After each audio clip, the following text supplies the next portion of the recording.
Hello, hello, hello. Come in, Rick. Welcome. Hey, lovely Not Luma. Good to have you both here. Logged on a little bit early because it's going to be quite a long one tonight, quite an intense one. But we don't have to fight with Glenn because he's a bit later on a Monday night. So another good reason for moving things around.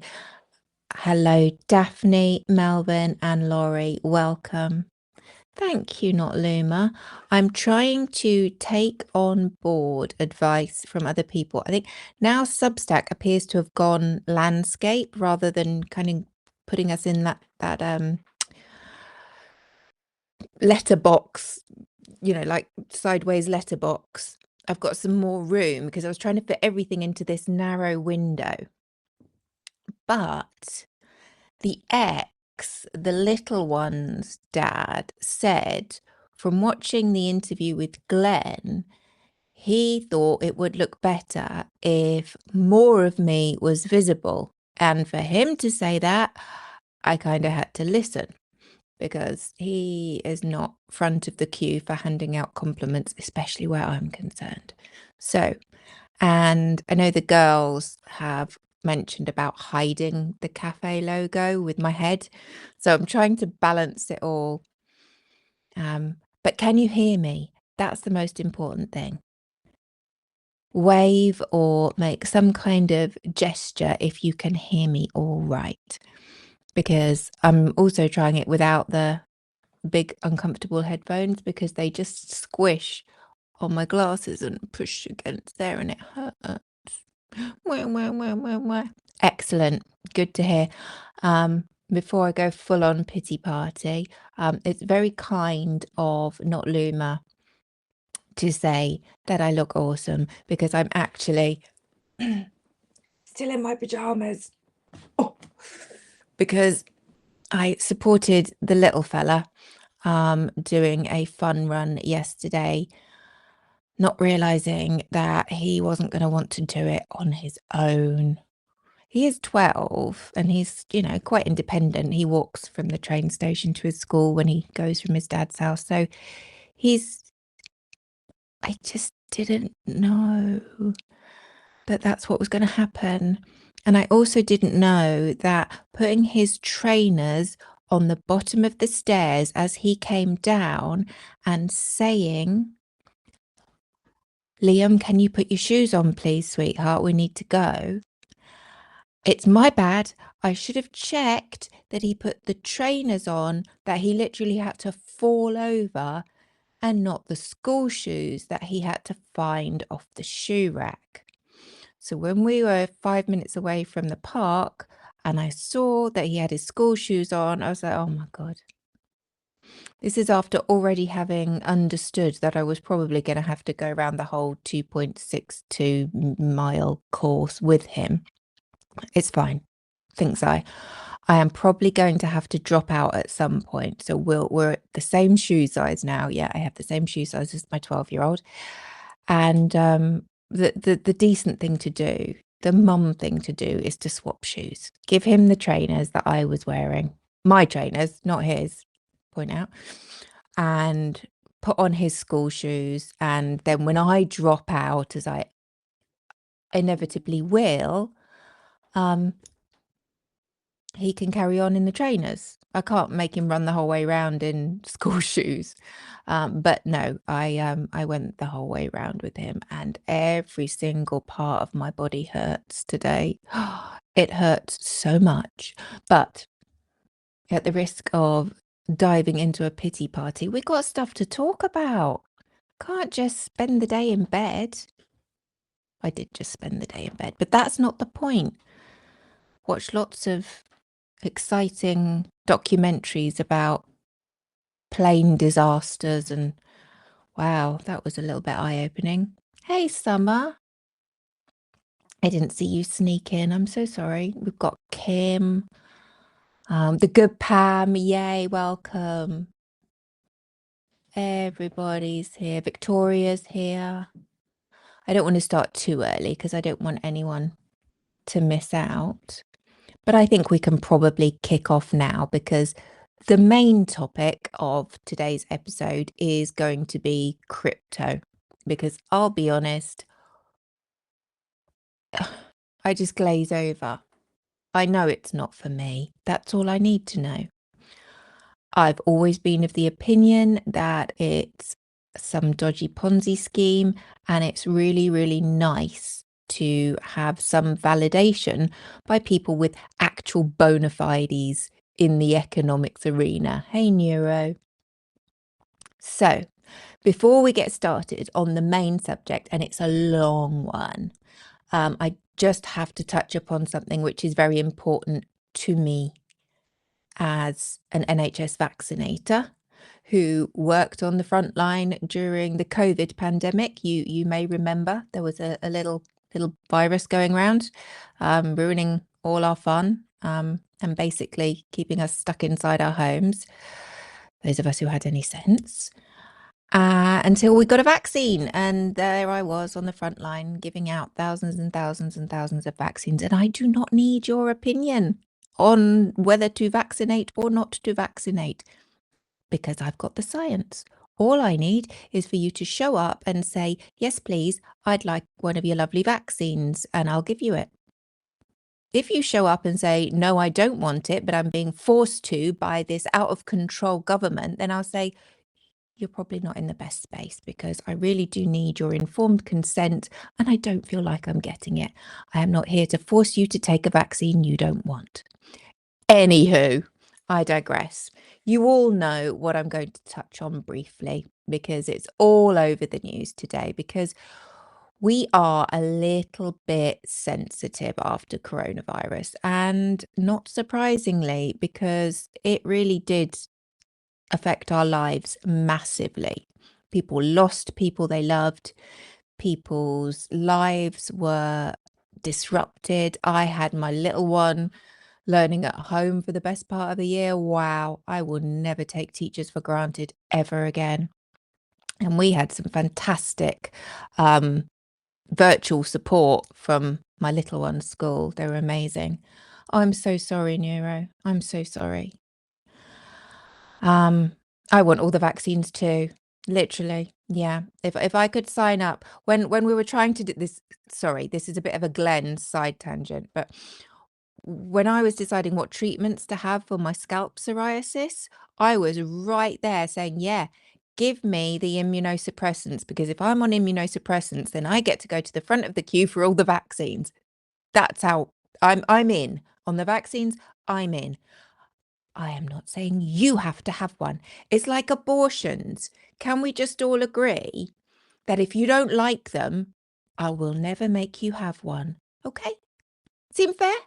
Because that's where I land on these matters of personal choice. If you don't want it, don't have it.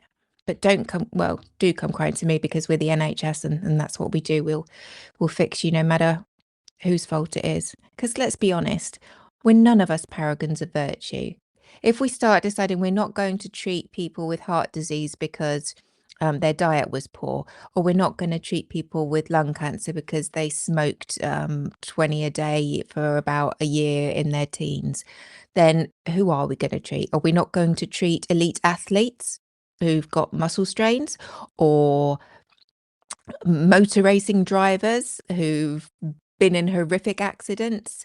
You know, that's how the NHS works. We treat everybody at the point of need. And even your terrible healthcare system, I'm not saying the healthcare is terrible. You have some absolutely incredible medical professionals. The system, I think, could do with a look at. That's all I'm saying. But, if you've got enough money, you can get whatever care you want. And I don't think we should be in the position of deciding who deserves and doesn't deserve treatment. I think that's just my opinion. Anywho, so still furious with Lovin, who was complacent about social distancing, masking. I'm so sorry, Neuro. I'm so sorry. Oh, Summer. I'm so sorry. I didn't know that. Oh my God. Oh. I would show up to public events where we would take the vaccines out to the community. I worked in a hospital, a major hospital in London. We would take the vaccine out to elderly care homes, asylum hotels, events in the park, just where we knew there was a demographic of people who probably wanted them, but probably weren't going to show up at a hospital to get them. And we took them out, and we would have the crazies. Forgive me if that offends anybody. I don't actually give a shit because you weren't there. I was. But we'd have the crazies, the anti-vaxxers turning up and calling us murderers. I had absolute horrific abuse when I blew my cover over on the Twitter. I got told I would be facing Nuremberg-style trials. I'm a child abuser. I should have my children taken away from me. All the good stuff. But I didn't lose anybody. And what I had to deal with was just words from people who don't know better. Or maybe they do know better. But the point is, they're delusional. Yeah. They were just words. I didn't lose anybody. I didn't have to say goodbye to a loved one over a video call. I didn't have to know my loved one was in hospital, gasping for breath with no friends or family around them. And I'm sorry for going on a little bit, but that's how serious COVID was. Hantavirus, which I just want to mention briefly, is not COVID. But there are lessons, and we would be absolutely dumb as fuck if we don't learn those lessons from what COVID taught us. We did some things right, we did some things wrong. Let's try and do as much as we can right with any virus that comes from now on, and just protect each other. Would that be okay? Would that be controversial? So, just a few seconds on hantavirus, because just a few minutes ago, I wrote a piece that I've published for everyone on Substack, some do's and don'ts, some truths and nots, who to believe, who not to believe, and why I've come to these conclusions, and the receipts, as you would expect, on hantavirus. But the in a nutshell version, listen to the World Health Organization. They have scientists, they have medical professionals, unlike the CDC, which is currently being run into the ground by a man we will come back to very briefly, but I detail more in the article on Substack. And absolutely, categorically not the Department of Health and Human Services, which is being run by the man who thinks vaccines cause autism, along with acetaminophen, obviously, and that raw milk is medicinal. You are not taking public health advice from Robert Kennedy Jr. in this cafe. I would have more faith in health advice from the dead brainworm than I would from the man who steals roadkill penises to investigate at home. I'm all for scientific endeavor, exploration, investigation, but there are ways to do these things. And so far, I've not seen RFK Jr. come up with a single sensible way of doing things. So we have standards. He doesn't meet them. Sorry, Bobby, if that upsets you. Hey, Anne. Anne, thank you. Not for blowing smoke up my behind, but yes, one of the things that I didn't put in my script that was one of the thoughts musing around as I was listening to all the experts talking about it today. I actually sat there yesterday, and what was it yesterday? I lose track of the days. Whenever the World Health Organization did a live Q&A from reporters all around the world, and they had experts on the panel to give their perspectives. And it was really, really useful. If you can catch it on the YouTube, go find it. If I can find a link, I will link it, because it was really helpful. Some calm, sane people talking calm, sane words. Love it. But yes, I'm not worried about the hantavirus, because if we did one thing well in the UK, it was contact tracing. And that's what you need with these small outbreaks of disease. You need good contact tracing. and then the appropriate measures to care for those people who have been contacts and might be infected. Hey, Brian, nice to see you. See you back whenever you make it back. So, excuse me. I'm doing a Glen. Bear with.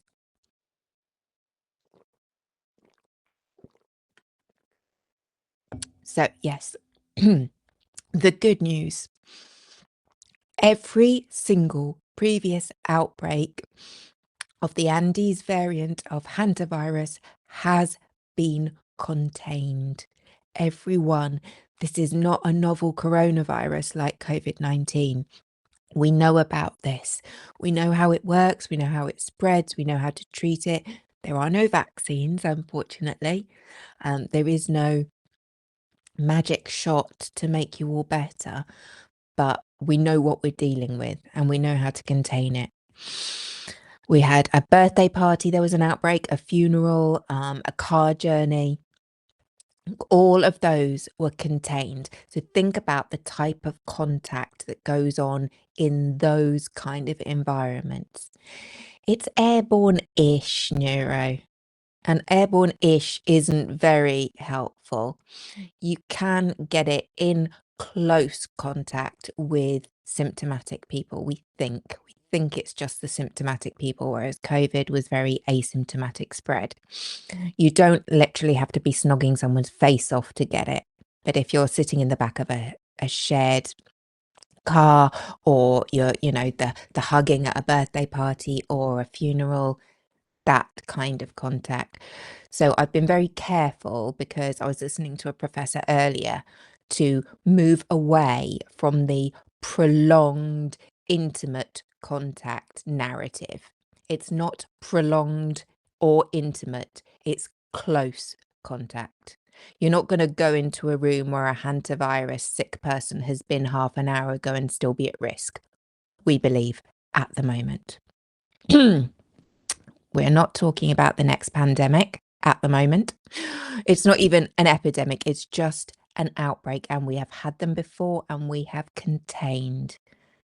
Snogging someone's face off technical terms are going to be tested. Okay, well, yeah, if you want to go and test the snogging your face off claim, Summer, then you jump right in, baby girl. I will not be snogging the face off anybody who is even slightly sniffly, because ew. That's not a scientific term, that's opinion. You snog whoever's face off you like. I'm not here to judge whose face you snog off. How did we get here? I blame Summer. Anyhow, yes. So the waitress on the ship, I don't know. I don't know what the fomite transmission is. And the fomite, for anybody who didn't become an absolute expert on virology and epidemiology during the last pandemic, fomites is when the germs live on other surfaces. It's not going from the host to the recipient. So there's lots of ways. I don't know. She could have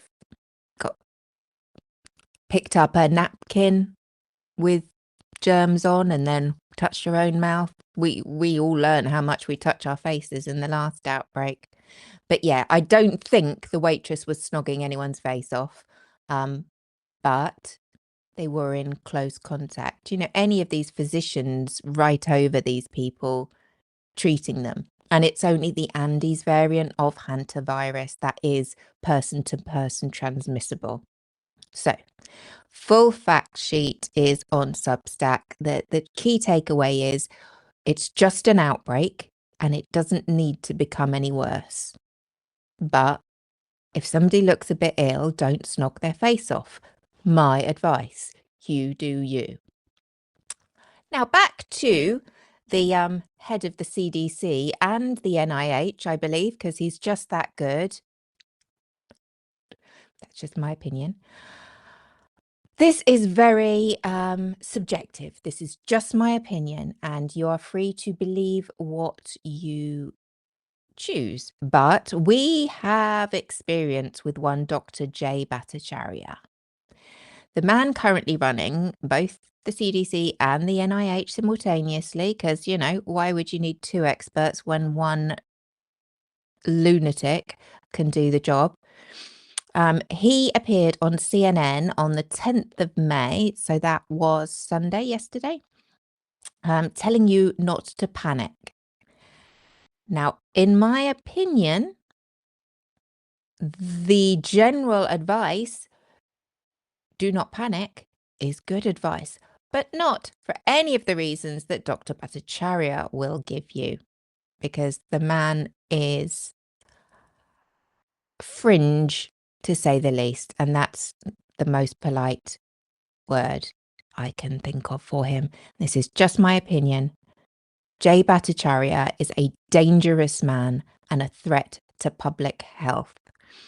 If you want to know more, read the article. It's free. It's over on my Substack, and it tells you all about the Balfour Declaration and the nonsense that he and Sumara Gupta, I think, was the lady who was just as bonkers as he is.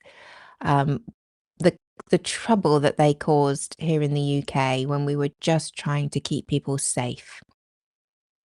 So please go and read that at your leisure if you are interested or worried. One final thing. There is some reporting that I have seen today that an American passenger on the cruise ship tested mildly positive for the Andes variant of hantavirus. Being mildly positive for hantavirus is like being a little bit pregnant. Okay? Okay, we good? Yeah. That person has it. They're in biocontainment in Nebraska. They're being looked after. They're being kept safe. But let's not allow that word mildly to do any of the lifting here, because you either have got it or you haven't got it, okay? So don't listen to the bull. Don't get scared. Don't freak out, but be sensible, We don't have to prove that we are the experts on things we know nothing about when we have actual experts. And they're probably not on the Tickety Talk or the Twitter. Oh, I don't know, not Luma. It could have been Bhattacharya, but I didn't hear it, so I wouldn't like to attribute it to him. But yeah, it was somebody on one of the morning shows on Fox, probably. Yeah. According to Wiki, snogging is a British informal term for passionate kissing, cuddling, caressing, often referred to as making out or necking. Oh my God, do you not have snogging? I'm so sorry. Oh my God, snog someone's face off is one of my absolute favourite terms. I'm not saying it's one of my favourite hobbies, but I'm not averse to snogging the odd face off should the need arise. Wow. Yeah, exactly, Summer. Donnie is mildly annoying. Anywho. We all right? We good? Nobody's coughing and spluttering. If you are, you're coughing into your thing and you've got your mask ready so that you don't infect the whole of the rest of the world. Good. Excellent. Shall we have a look at crypto then? Because we got a lot to cover. Now, it's quite heavy. If you're not in for a long one, then please go now with my blessing. If you've got no interest in crypto, please go now with my blessing. If you're happy to just get snuggly buggly and see what I've got to say, then you know the drill. It's well after midnight because we had a little bit of stuff to chat to. I am Mama, and the cafe is open. So pull up those comfy chairs and beanbags, grab yourself a warm milky drink or adult beverage, or your favorite fizzy pop. What do you call fizzy? Soda. I'm going to have to remember these language differences. Yeah, we call it fizzy pop, and you call it soda. Whatever you want, whatever soothes your throat. And wrap yourself in that snuggly wurgly blanket, and I'll begin. So, this particular episode has been something that's been gnawing away at me because I really, really don't understand it. I just know it's a little bit scary. But I saw Ben McKenzie, who you might be familiar with on one of the shows on YouTube, and he was talking about his new documentary, Everyone is Lying to You for Money. And that comes on the back of his book, Easy Money. And I was just so fascinated and so delighted to see somebody who's fairly well known in the US, apparently. I don't know, I'm not familiar with him. Who also has some economics background and has had a good dive into this. You know, he's done the hard work, so we don't have to. But it's all a bit maths, isn't it? And while I love maths as a tool, it's not the most exciting of subjects to have a chat about with a group. Crypto scares me though. So, what is it? Who invented it? Who weaponized it? Who's gone to prison over it? And how is the current occupant of the White House totally abusing his authority around it? I know, in my opinion.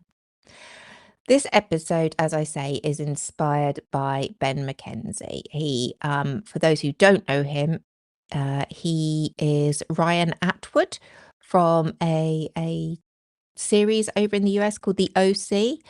Also played Commissioner Gordon in the Gotham Batman spin-off series. What you might know or not know is that he also holds an economics degree from the University of Virginia. And he spent the pandemic going deep into crypto. When he came out the other side, he was absolutely furious at what he saw. And he's spent the last few years trying to warn anyone who'll listen what's really going on beneath the shiny surface. He co-wrote the book Easy Money, Cryptocurrency, Casino Capitalism and the Golden Age of Fraud with the journalist Jacob Silverman in 2023, and it was a New York Times bestseller. And then, as I say, he made the documentary Everyone is Lying to You for Money, which was released last month. So go get it if you can. I'm still waiting to be able to access it here in the UK, but from what I saw of the clips and from hearing him talk, I thought, you're my man. I need to know more about you. Tell me all about this crypto craziness. So when I heard the CIA apparently begged him to explain crypto to them, I thought, all right, you may well know what you're talking about, Sunshine. And if you can explain it to them, there's a chance I might understand. Hence, tonight's episode is born. And his central thesis, which before I knew a thing about it, I just got a feeling, because sometimes you just do. It doesn't make you smarter than the average bear. That's a Winnie the Pooh reference. It just, you see things and you think, that looks a lot like a fucking Ponzi scheme. And it would appear that whilst I know absolutely nothing about the bits and bobs that make up crypto, I wasn't too far off in smelling a Ponzi scheme. If it quacks like a Ponzi scheme and waddles like a Ponzi scheme, it's possibly a Ponzi scheme.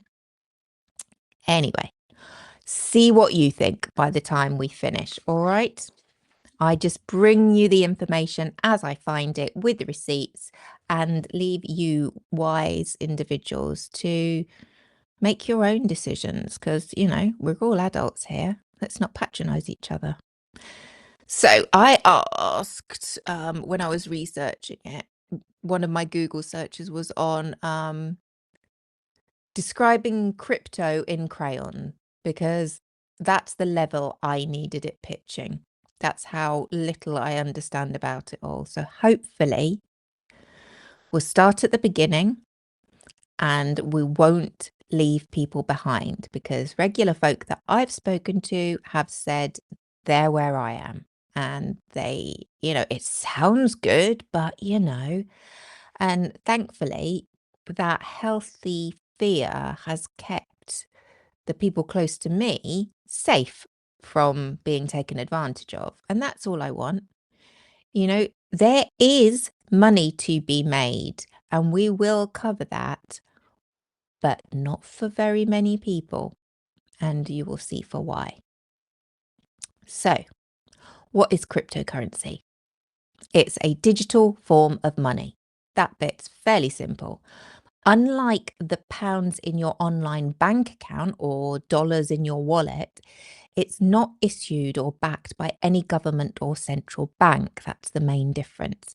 There's no Bank of England behind Bitcoin. There's no Federal Reserve guaranteeing your Ethereum. It exists entirely on something called a blockchain. Oh, what? I know. What's a blockchain? Yeah. Imagine a ledger. Okay, you've got your accounts, a big book of transactions. Every time someone sends crypto to somebody else, that transaction is recorded in the book. And two interesting things about this book: it's not just held in one place, like your bank servers. Thousands of copies of that book exist simultaneously on computers all around the world. And the second thing is, nobody can erase a line because nobody controls it. Hey, Chris.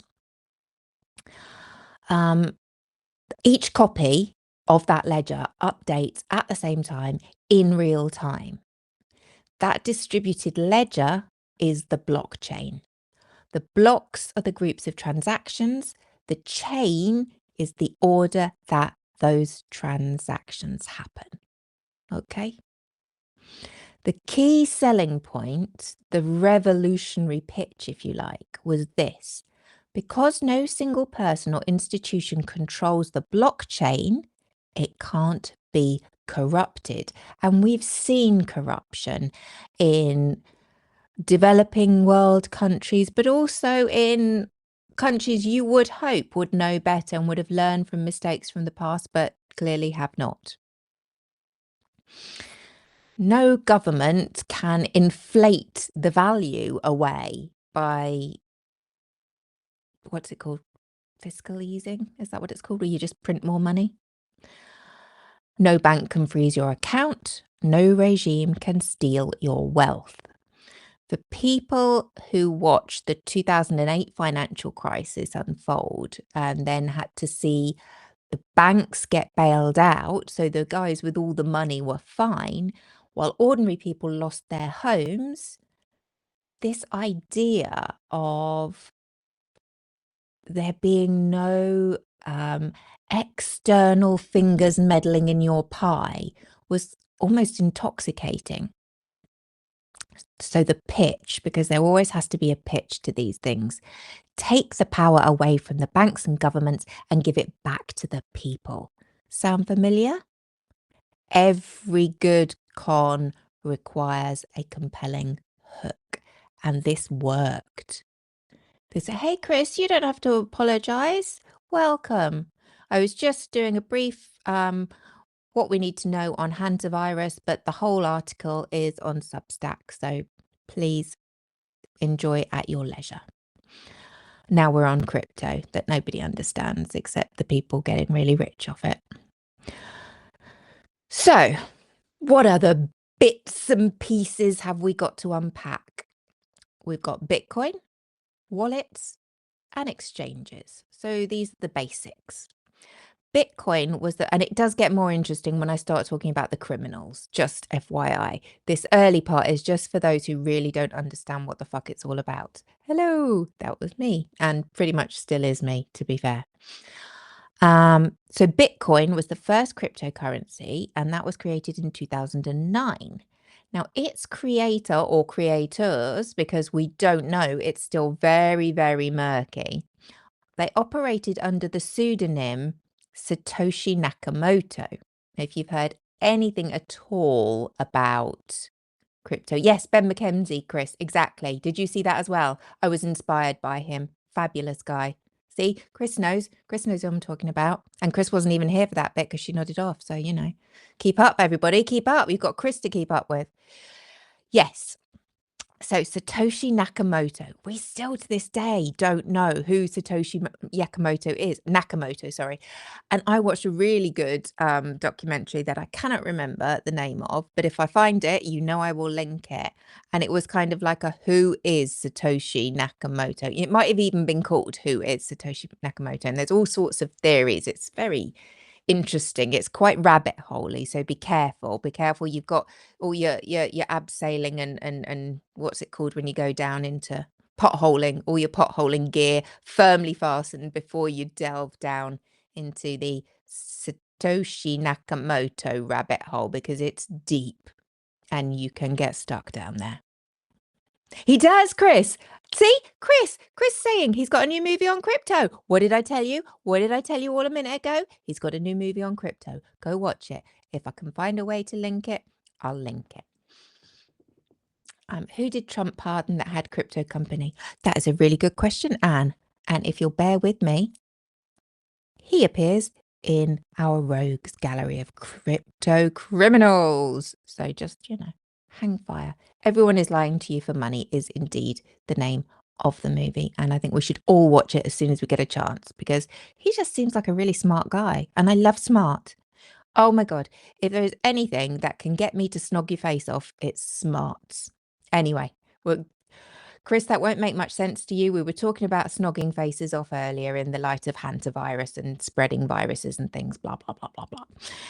Anyhow, so we still don't know who Satoshi Nakamoto is, but there are some really good documentaries kind of saying, is he this person? Is he that person? Is he this group?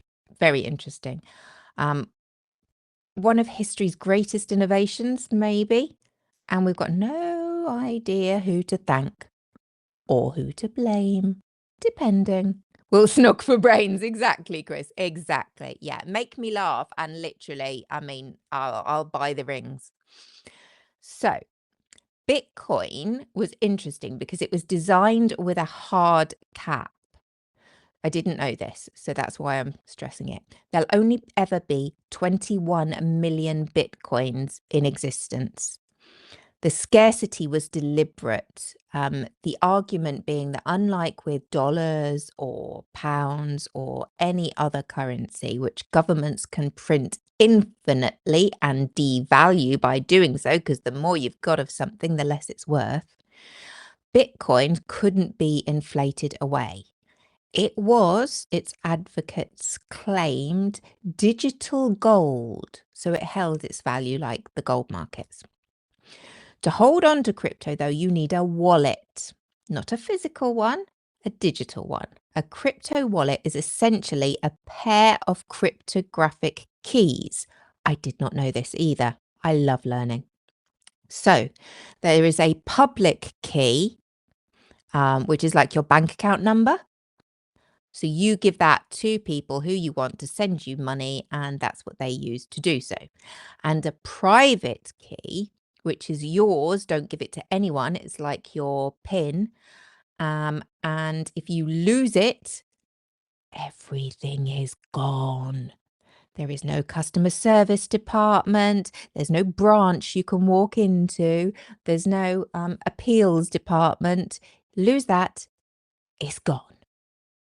So, probably not the best idea for me, being ever so slightly scatty and disorganized. And, I can lose my glasses when they're on my face. So, yeah, another good reason for me to stay well away from all this nonsense. Now, to buy, sell, or trade crypto, most people use an exchange.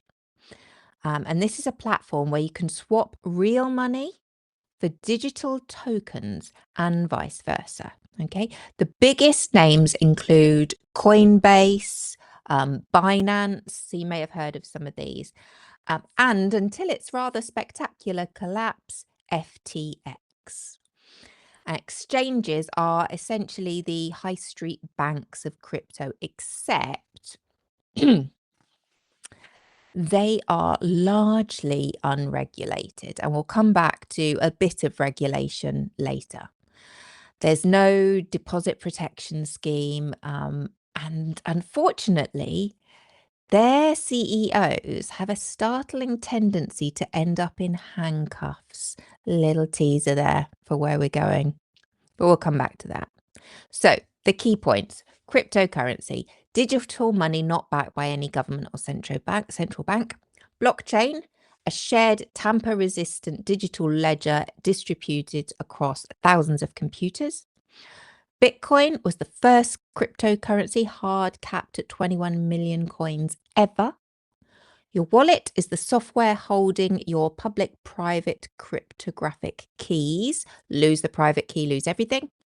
The exchange is the platform for buying and selling crypto, and it's largely unregulated with zero deposit protection. And where are we now? There are currently over 20,000 different cryptocurrencies. And how much are they worth? Well, most of them are worth approximately, if you carry the one, nada. Fuck all. Zip. Not a penny or a cent or a dime or a yen or anything. They ain't worth shit, I'm afraid, folks. So, what's crypto actually for? Now, this, as Chris will know, because the rest of you didn't do your homework for tonight's episode, I expect you to go away and do it afterwards, is the question that Mackenzie kept asking everyone he interviewed, and he never really got a satisfactory answer. In theory, it's fast, cheap, borderless payments, financial inclusion for the unbanked, transactions that bypass corrupt governments. In practice, Mackenzie concluded there are exactly two use cases that crypto has consistently delivered on, and they may not be all that relevant in any of your lives. So according to Ben Mackenzie, quote, crypto really only has two use cases that I've seen: gambling and crime. So if that's your thing, this could be your thing. Stay listening, because if you want to get in and make the big money, we bring the receipts. This is designed as a warning for anyone who's slightly tempted, because you're likely not to be on that side of the ledger, and I will explain more. So who's big fans of crypto? Well, Chris has already put in the chat some of the areas where it's popular: illicit trades, illegal trades, untraceable trades. That's it in a nutshell. Crime, exactly. Drug markets on the dark web, ransomware payments, which are ransomware is becoming a big problem.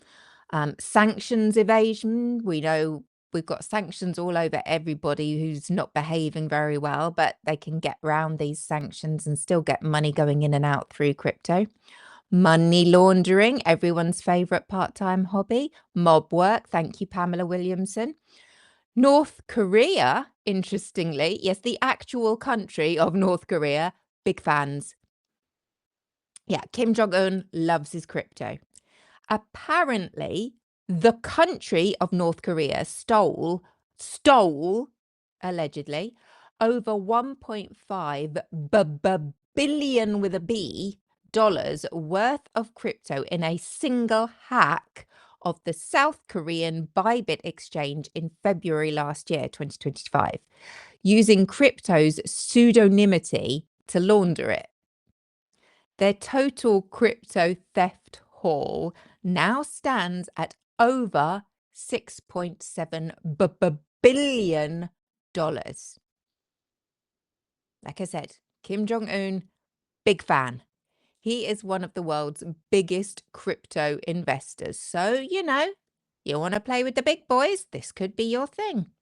Remember, folks, this is not a how to invest in crypto. This is a how to not end up being one of the many, many, many thousands of people who've lost everything on crypto. Okay. Thank you, Jennifer in Ohio. That's exactly the premise of tonight's thing. I heard also, and you've got to take everything you hear with a grain of salt, but I heard credible theory that there are, how do I say this without getting a lawsuit filed against me? There are people who would quite happily behave in such a way that the dollar is completely destroyed and destabilized because they're investing all their money in crypto, which they believe will be the new world currency. And unfortunately, the Epstein class, exactly, Jennifer. There appears to be a lot of behavior that we're seeing that would lend credence to that argument. But I will be the first person to say that correlation does not necessarily mean causality. Just because these two things are happening at the same time and it's quacking a bit like a Ponzi scheme and it's got a slight waddle, we can't necessarily draw conclusions, but I've not seen anything yet that makes me think, oh no, what a load of nonsense. So be careful. So the rise of the machines, a brief history of crypto and where we are now. So 2008 was the moment everything changed. The timing matters enormously. The global financial crisis of 2008 was a catastrophe of almost incomprehensible scales, and I don't think crypto would have ever got off its arse if it wasn't for the trauma caused by the banking crisis. So as you know, but I'll briefly recap, banks had spent years selling mortgage-backed securities that they knew were toxic. Lehman Brothers collapsed, governments bailed out the very institutions that caused the problem. Not one senior banker went to prison. And that is banker with a B, but you make your own punchlines. Ordinary people lost their homes, their savings, their livelihoods, while the guys with all the money, they were all right, thank you very much.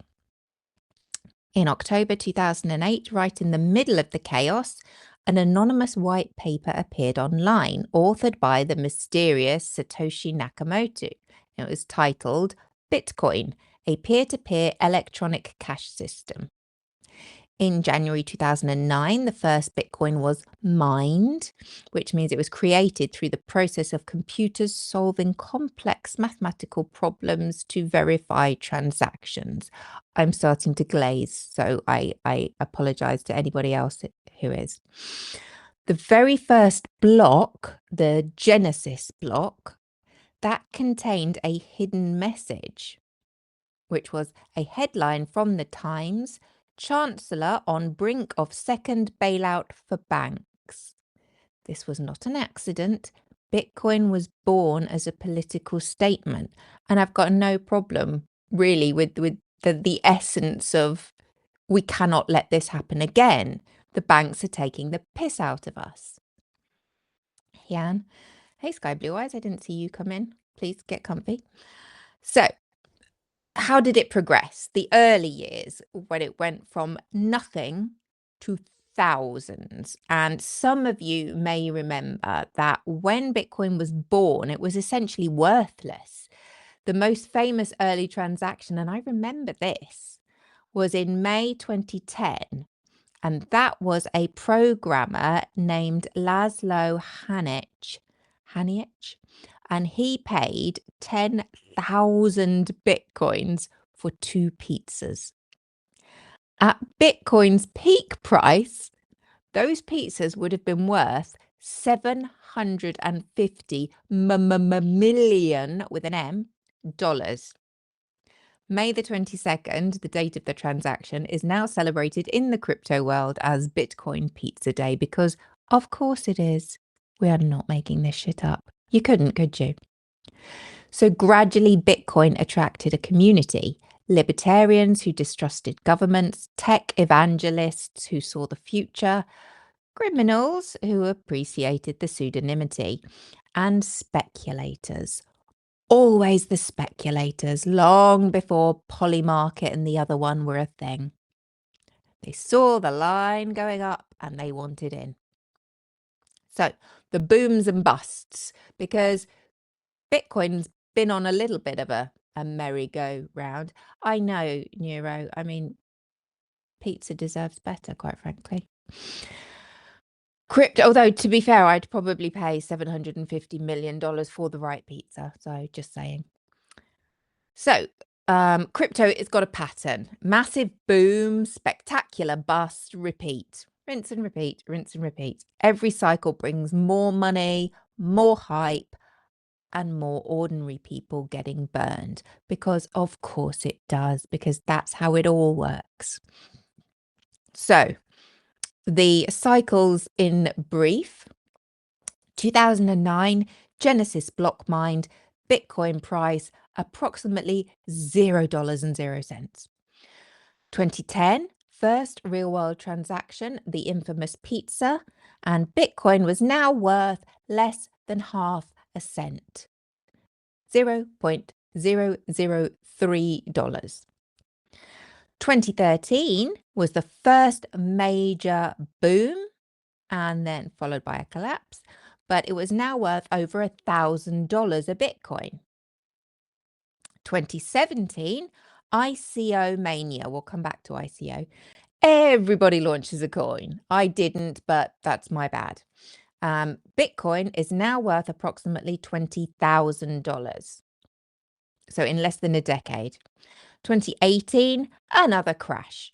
80% wiped off the market, and Bitcoin's back down at 3,500. So it's still doing all right on its early part. You know, its early launch price of nothing. 2021, pandemic. Some of the winners, NFTs were born, DeFi, celebrity coins, they were all over the place. We had another boom in Bitcoin, and we're now up to $69,000 a coin. Following year, Terra Luna collapse, FTX collapse, crypto winter, and Bitcoin's back down at $16,000. Then 2024, everyone's favorite year. Oh, not. Trump wins. Yay! That's the very quiet crowds at his current rallies. Crypto lobby spends record $131 million with an M dollars on elections. I wonder who they were backing. Probably any number of candidates. I'm sure that there was a reasonable spread across all options. But funnily enough, Bitcoin is now worth over $100,000. Can you imagine if you got in at the beginning? I know, I do. I can't help going there. Anyway, we didn't. So let's move on. 2025, 2026, the Trump family launches their own coins and passes the Genius Act, which we will discuss. Bitcoin price, volatile. It's up and down like a tart's knickers, as they say in the UK. A tart is a prostitute. And if she wants to do sex work, that's entirely up to her. We don't make any judgments here. So what happened in 2017? ICO mania. Everybody and their aunt have got a coin. By 2017, the original Bitcoin ethos of decentralization and financial liberation had been almost entirely consumed by something far simpler, and we all know what it is: greed.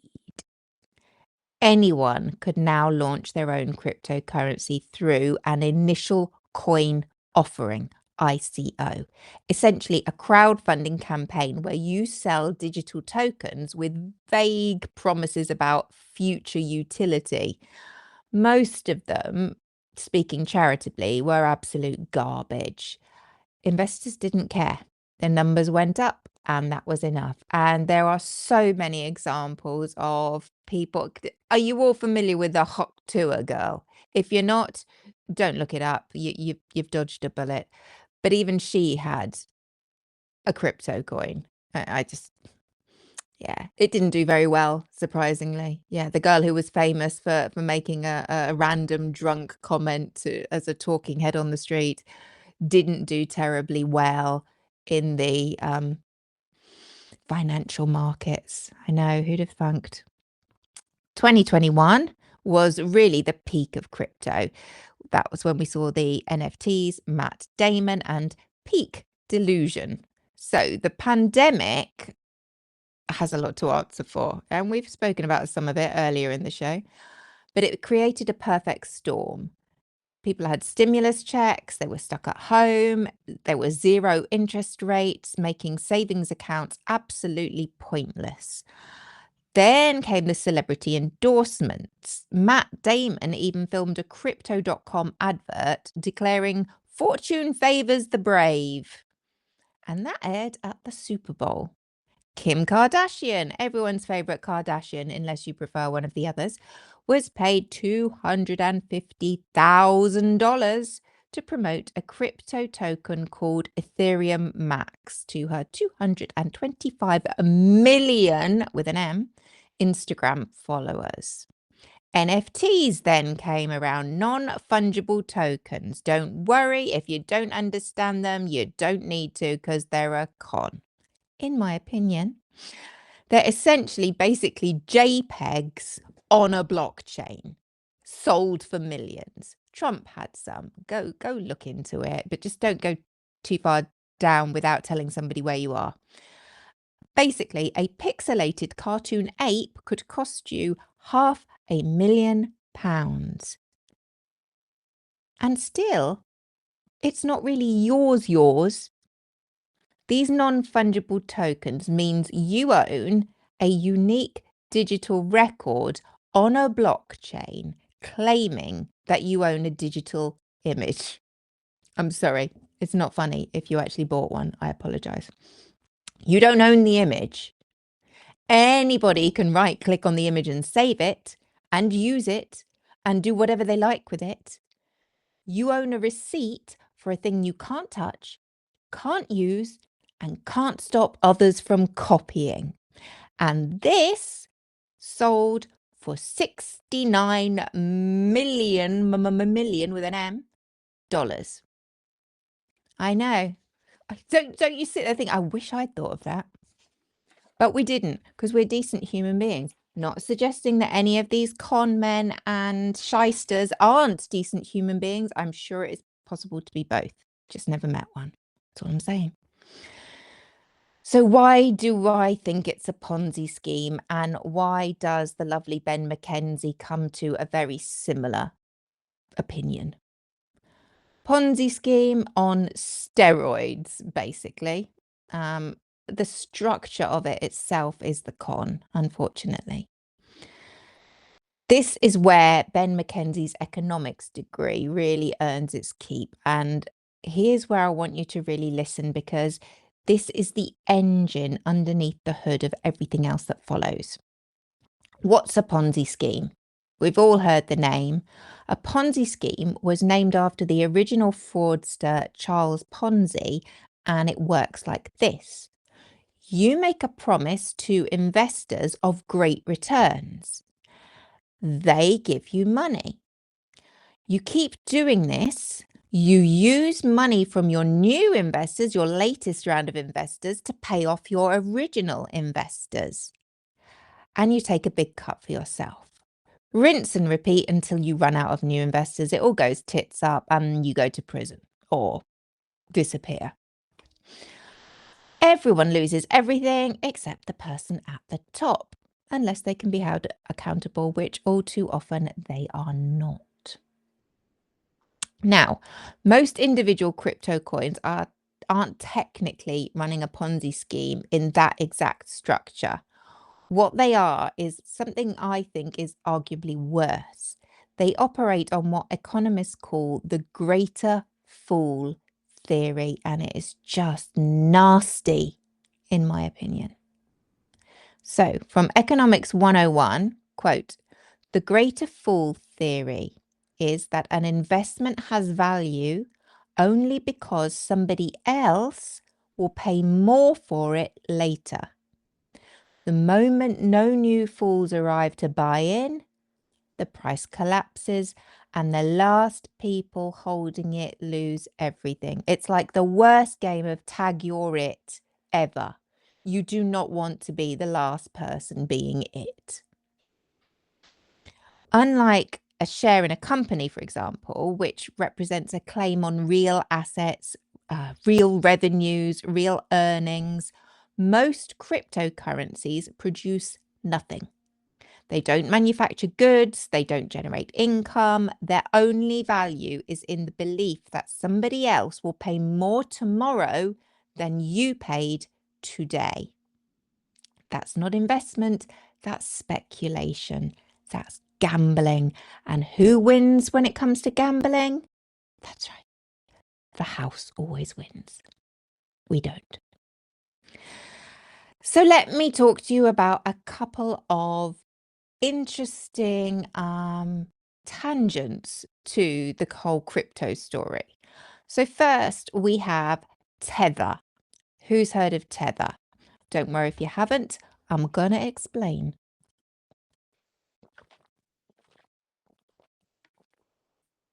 So I refer to Tether as the shadowy heart of crypto.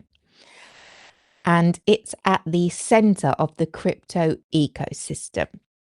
It is a company which issues something called a stable coin called USDT. And it's supposedly pegged 1-to-1 against the US dollar. So for every Tether token, there should be $1 sitting in a bank account somewhere. Tether is the lubricant that makes the crypto market run. It's used for the vast majority of crypto trading worldwide. And yes, it is evil, Blues and Bob. The problem is, apart from it being evil, for years, Tether refused to provide independent audits, proving it actually held those dollars. And that's not a red flag, right? When a company won't adhere to the auditing process, Pentagon, it doesn't worry anybody in the slightest, does it? I'm sure they're all above board. So in 2021, they had to pay an $18.5 million with an M dollar settlement to the New York Attorney General after investigations found they had not always backed USDT 1-to-1 against the dollar. They had hidden £850 million worth of losses and had made misleading statements about their reserves. Ben McKenzie, our favorite crypto exposer, interviewed the Tether co-founder, Brock Pierce, for his book. The interview, he says, did not reassure him. That's not a good sign. So, to recap, why is crypto structurally a problem? Most crypto produces no goods, generates no revenue, and has no intrinsic value. The price depends entirely on continuous new buyers, the greater fool theory. Tether, the backbone of crypto trading, had to pay out money after it was found guilty of reserve fraud. Then there's wash trading, which we will come back to, which is the buying and selling to yourself to create fake volume and fake price discovery. 80% of something which we will also talk more about, which is the Trump tokens, are held by Trump affiliated entities, insiders. When insiders dump, retail investors are left holding worthless tokens. Now oil crypto, exactly. Which would never have been possible but for the nonsense with Iran. Mackenzie's take: the insiders own the vast majority of these coins. The pseudonymity of the blockchain obscures who is buying what from whom. Perfect for money laundering and other illicit activities. Not saying they are, Just saying it would be helpful for those people. So wash trading, what's that? Manufacturing the illusion. One of Mackenzie's most important points, and probably the most maddening in my opinion, because it's so brazen, is wash trading. And we've seen a lot of it going on. In traditional financial markets, wash trading is illegal. You cannot buy and sell to yourself to artificially inflate the apparent trading volume of an asset. In crypto, however, it's endemic. You set up multiple wallets, you trade between those wallets, the blockchain records show enormous volume and active markets. Outsiders see the numbers and think, oh, this must be valuable. Look how much it's trading. They buy in, you dump your holdings on them, they lose, you whip it, you win, repeat. Doesn't sound very honest, does it? I'm never going to be any good at this con business, but it's interesting to at least protect myself from being a victim, if at all possible. The game essentially is rigged. It was always rigged. The only question is whether you get in early enough to be one of the riggers or whether you arrive late and become the product. Now, closer to the home for me in the UK, we've got Nigel Farage and Kwasi Kwarteng and their links to Tether. Many people in the UK will be sitting thinking, well, this all sounds very American. You wouldn't get that sort of nonsense happening here. Bank of England, what? No. While it sounds very Trump, while it sounds very far away, I need you to remain seated, all you UK viewers and listeners, because Tether's greedy tentacles reach considerably closer to home than you might think if you're in the UK. And the story broke, receipts and all, just a couple of weeks ago. Christopher Harborne, you may have heard me mention him in a previous expose on the Reform Party. He is a Thailand-based British billionaire and he holds a 12% stake in Tether, making him one of the stablecoin's most significant individual shareholders. He's also, by some distance, the largest donor in Reform UK's history. In late 2023, Harborne donated 9 million, million with an M, pounds to Reform UK. At the time, this was the largest single donation from a living person to any UK political party on record.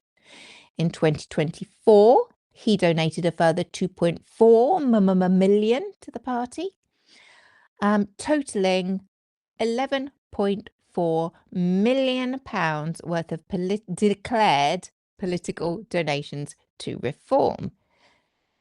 At that point, he basically provided roughly 2/3 of Reform's entire funding. Tell me he isn't basically buying Reform. Okay, I will listen. You're going to have to be convincing because I'm not buying what you're selling, but you can try. So what happened a couple of weeks ago, about a week or so ago, all over the British news? I don't know if it made it across the pond, but I have mentioned it in the previous episode about Reform UK. So in late April 2026, the Guardian newspaper reported that Christopher Harborne had also given Nigel Farage a personal gift of £5 million. I would love friends like that. Well, I wouldn't because he seems like a bit of an arse, but it would be nice if some of my nice, lovely friends had £5 million that they'd like to give me as a personal gift. Don't worry if you don't. Still happy to hang out. Before Farage announced his candidacy,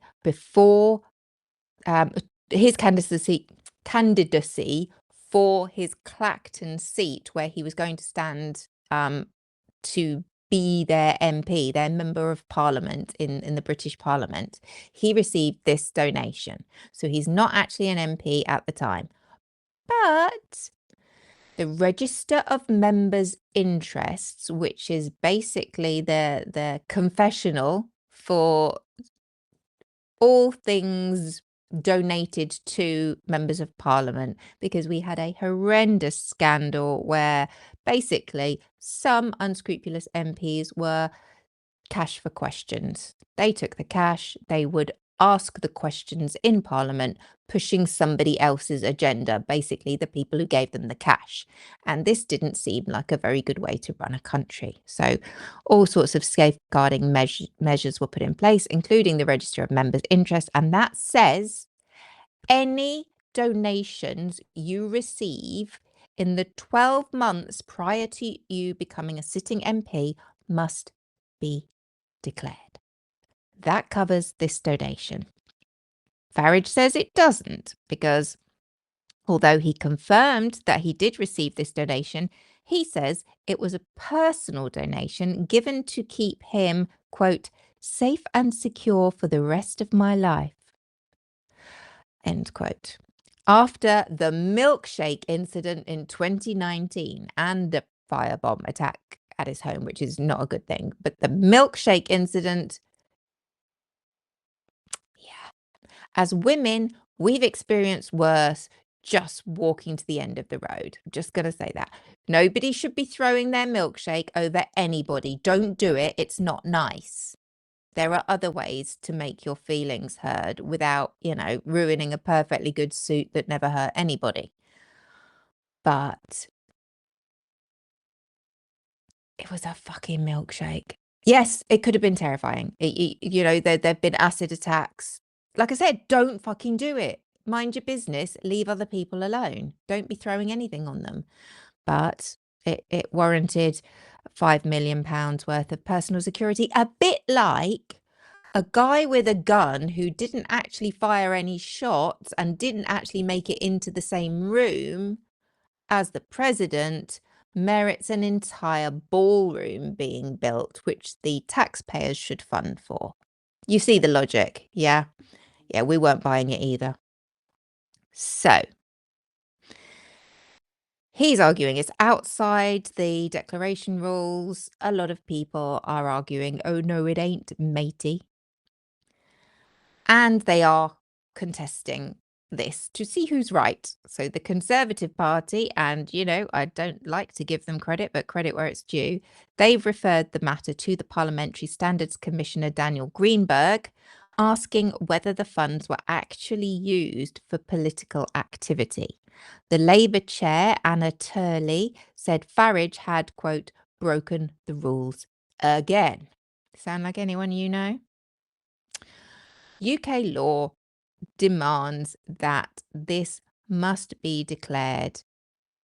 It's going to be difficult for him to argue why he didn't, and hence why he avoided appearing on political commentary shows on the BBC that he was booked for and had agreed to, because he doesn't want to answer those difficult questions. We will wait and see where that goes. Whether the £5 million payment from the Tether stakeholder counts as a personal gift or a political donation is now in their hands. Say no more.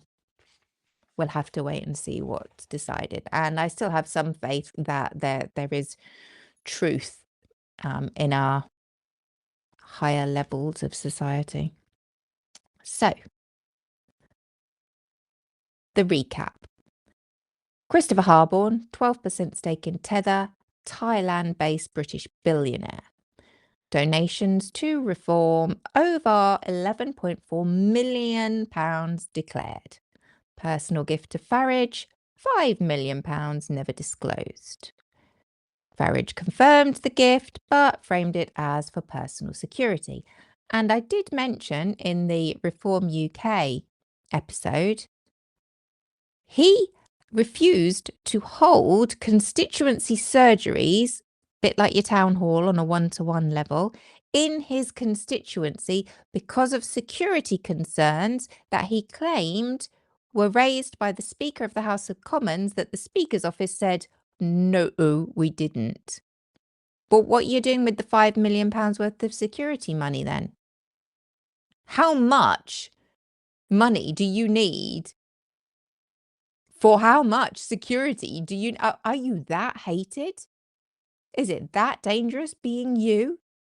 Because if it is, maybe rethink what you're doing. Nobody should harm you. Absolutely not, under no circumstances. But if you're upsetting people to a level where £5 million worth of security is not enough to keep you safe in Clacton-on-Sea, I just think you may be making some bad choices. But still, don't anybody go hurting anybody. So that's been referred to the Parliamentary Standards Commission. Ben Dello, the BitMEX co-founder, he, in the meantime, pleaded guilty to US Bank Secrecy Act violations in 2022, paid a $10 million fine, and was pardoned. And I think somebody asked about who was pardoned earlier. He's just one of the many. And he appears here because he donated 4 million with an M pounds to Reform UK in April 2026, just last month. It's amazing what a pardon from your government can do, and how you can put that money to good use, spreading hate and right-wing extremism across the world, because, yeah, we need more of that. Like we need a hole in the head. And that's not a suggestion that anybody go out and get a hole in the head. That would be stupid. The UK government itself have imposed a moratorium on crypto political donations. And that was in March of last year, 2025, after the Rycroft review warned of the risk of foreign interference. So that's smart. But what they're doing about it, I don't know. Reform UK was the only major UK party accepting crypto donations. They received the UK's first ever crypto donation, and they've made no electoral commission declarations about it. So exactly, Summer. It's a clue. It may lead to nothing, but it's an indicator that this might be a rock we want to turn over and have a look at. So I also mentioned Kwasi Kwarteng. Now, if you haven't heard of Kwasi Kwarteng, you don't live in the UK, and that's fine. Why would you have heard of him? He was the Chancellor of the Exchequer for about 5.5 minutes back in 2022, and the Chancellor of the Exchequer is the money guy in the UK. That's the government role that looks after the money. They raise taxes and all that good stuff.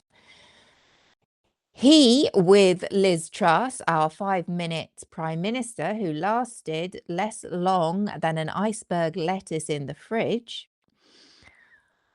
they co-authored the mini budget that sent the UK pound to a 37-year low, triggered a mortgage crisis that millions of families in the UK are still paying for, and made me and my 2 sons homeless.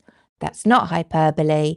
Our landlord of our flat, where we'd lived for 20 years, getting on like a house on fire, because they also owned a business that was directly above us, so we saw them every single day, couldn't remortgage. They couldn't, when their current mortgage expired, they had to sell, and we were out on the streets. Yeah. It's a longer story, but you don't need to know any of that. We're all right. We're all right. We've got people looking after us. Don't worry. Anywho, they didn't do good. So where's Kwasi today? What's he up to? Well, he was sacked. I think it was Liz Truss's last hope of not losing her job, which didn't work out too well for her. And he left Parliament altogether in 2024. He reinvented himself since then as executive chairman of Stack BTC, another one to look out for. It's a London-based Bitcoin treasury company whose stated objective is, and you're gonna love this, to accumulate as much Bitcoin as possible using the cash flows of acquired businesses. I don't understand that, but it just doesn't sound good, decent, and honest, you know? In March 2026, Nigel Farage, back to him, invested £215,000 in Stack BTC through his company, Thorn in the Side Limited, and acquired a 6.3% stake. The company's shares, that is Stack BTC's shares, surged 67% on this news. Kwarteng, who owns a 5.4% stake alongside his wife, said he was, quote, absolutely delighted. Well, of course he fucking was. Hey, Tamara. Farage said, and I quote, he had long been one of the UK's few political advocates for Bitcoin. Really? Really, Uncle Nige? You're on the side of an almighty con where the rich get richer and the poor pay for it? Wow, I can't believe it, said literally nobody ever. In my opinion.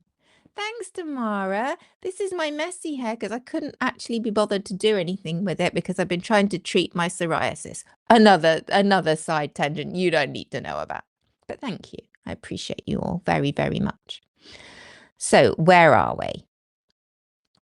This is the first crypto investment Farage has ever made, although, you know, he's long been one of the UK's few political advocates for Bitcoin. After an article noted his previous investment in Tether. Labour's response was rather pointed. Quote, Nigel Farage hailed Liz Truss's economy-crashing mini-budget as the best Conservative budget since 1986. He did. Now the Reform leader is pouring hundreds of thousands of pounds into the business of the architect of that chaos. He is. What a total slap in the face for families still footing massive mortgages or homelessness and living in awful temporary accommodation. Just saying, there might be people in that position. Just saying. We manage. A Tether stakeholder funds Reform UK to the tune of £16+ million. A convicted money launderer, pardoned by Trump, donates another £4 million. The man who crashed the pound chairs a Bitcoin accumulation company, and the leader of the opposition sits on its board. This is not happening in America, guys. This is happening right here in the United Kingdom. Yeah, because greed is a universal language, as is corruption, it appears, in my opinion. So that brings us on. Where are we at? We're at 1:15. Lovely.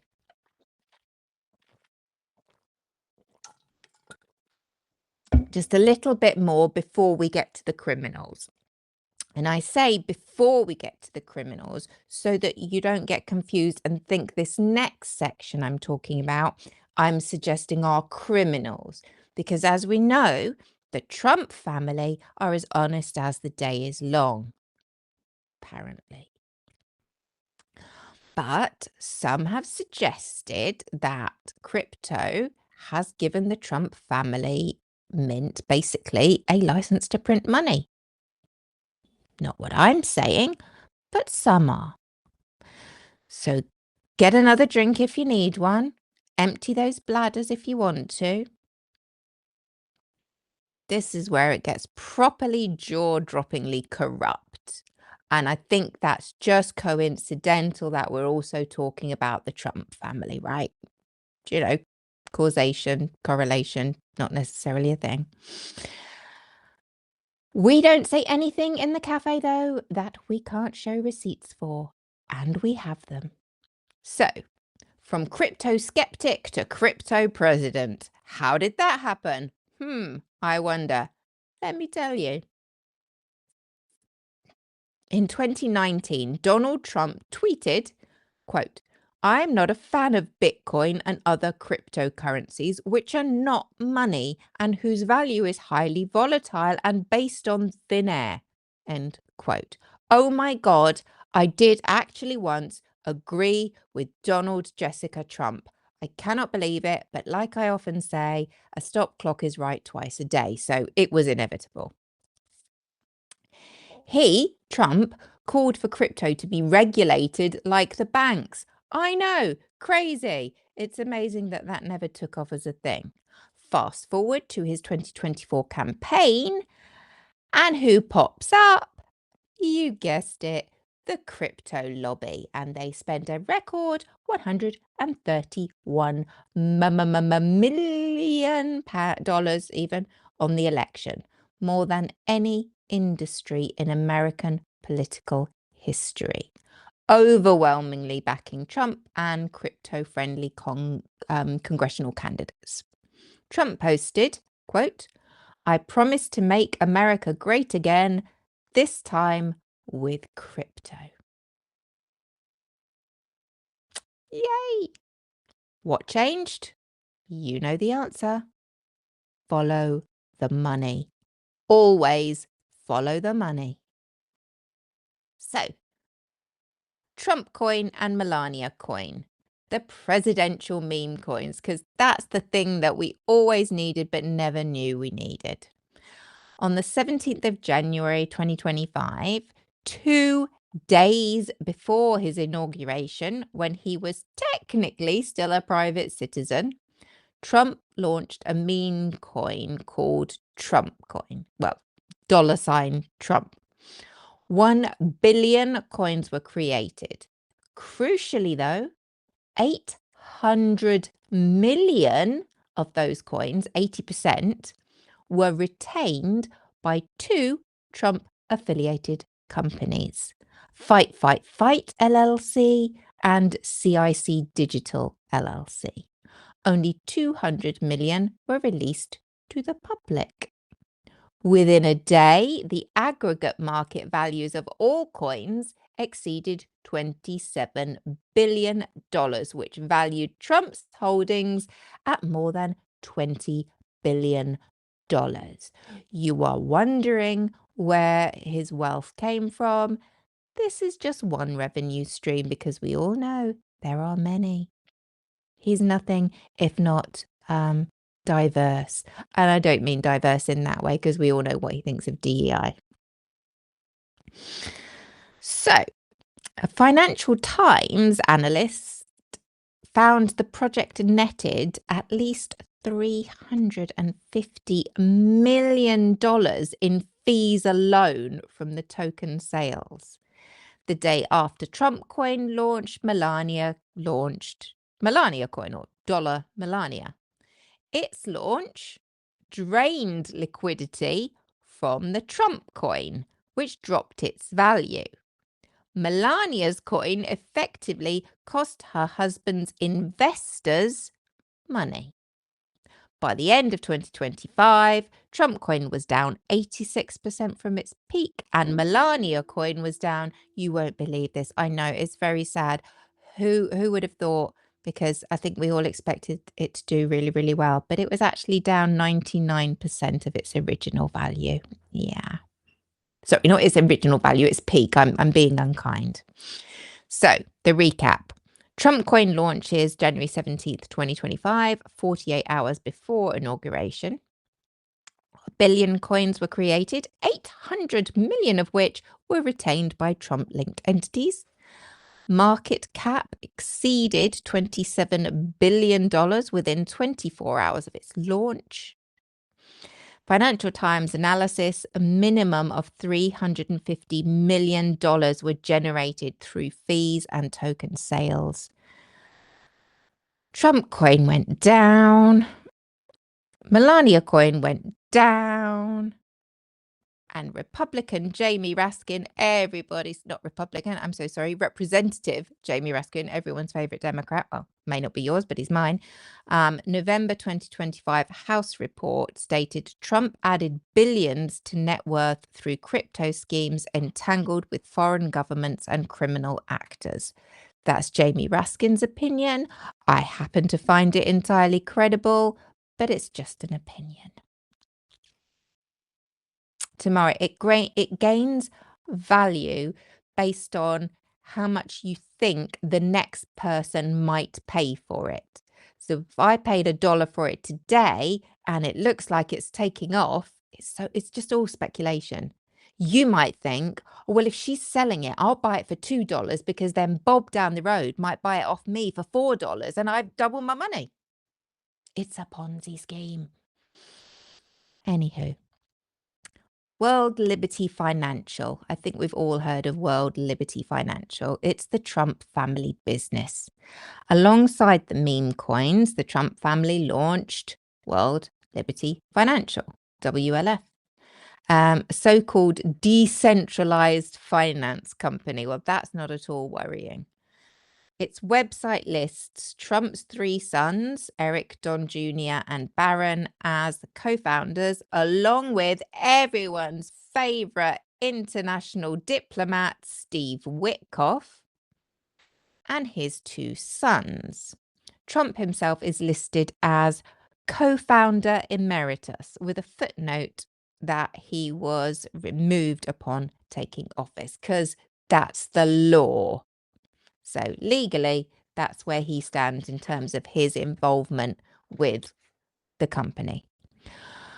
World Liberty Financial launched a stable coin, because of course they did, called USD1. A state-owned investment firm from Abu Dhabi, MGX, used USD1 to make a $2 billion investment in Binance. Just think about that sentence. A foreign government's investment vehicle used the sitting US president's family stablecoin to do a multi-billion-dollar deal. One analyst described it as, quote, a $2 billion deposit at the Bank of Trump. That's just their opinion. I'm not an analyst, so I neither agree nor disagree, but it does look a little bit dodgy. Meanwhile, Chinese-born crypto billionaire Justin Sun invested more than 75 million with an M dollars in World Liberty Financial and became the world's largest single holder of Trump coin. Shortly after, the SEC paused fraud charges against him. Sun is now suing World Liberty Financial, claiming they blocked him from selling the £1 billion worth of tokens, which is the only way to get any value out of them because they're worth nothing. Who's won Binance? I don't know. It's all a blur. I'm sorry. Tomorrow, if anybody knows more about Binance, please shout now because I'm exhausting myself. I'm sure I'm exhausting you too. Then there was the Mar-a-Lago meme coin gala. Who can forget? So that was April 2025, and that was when Trump's meme coin website announced that the top 220 Trump coin investors would be invited to a private gala dinner with the president at Mar-a-Lago. I'd just like to know what you have to pay to make sure you never get invited to Mar-a-Lago, because I'm going to start saving. The coin's price at this point immediately surged over 50%, and Senator Richard Blumenthal called it a pay-for-play scheme because it's a fucking pay-for-play scheme. The CREW watchdog revealed that invitees included dozens of investors in crypto assets named after, guess what? That's it. White supremacist and Nazi themes. A second gala followed in 2026. Some comments on the whole thing. Senator Jeff Merkley, the Democrat from Oregon, in 2025 said, quote, currently, people who wish to cultivate influence with the president can enrich him personally by buying cryptocurrency he owns or controls. This is a profoundly corrupt scheme.